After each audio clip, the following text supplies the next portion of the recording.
আমেদাবাদে বিমান দুর্ঘটনায় রক্ষা পেলেন এক যাত্রী বিশ্বাস কুমার রমেশ, এয়ার ইন্ডিয়ার অভিশপ্ত AI-171 বিমানের একমাত্র যাত্রী যিনি বেঁচে রয়েছেন।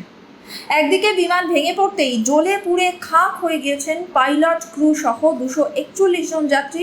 অন্যদিকে মুখ, হাত, পা সামান্য ছড়ে যাওয়া ছাড়া বিশেষ কোনো ক্ষতি হয়নি রমেশের। নিজেই পায়ে হেঁটে অ্যাম্বুলেন্সে উঠেছেন। হাসপাতালের বিছানা থেকে শুয়ে দুর্ঘটনার পরের মুহূর্ত বর্ণনা করে তিনি বলেন, আমার চারপাশে শুধু মৃতদেহ ছিল। বিমান টুকরো টুকরো হয়ে আমার চারদিকে পড়েছিল। হঠাৎ কেউ একজন আমায় টেনে তুললো আর অ্যাম্বুলেন্সে নিয়ে গেল। এই মুহূর্তে সিভিল হাসপাতালে ভর্তি রয়েছেন রমেশ।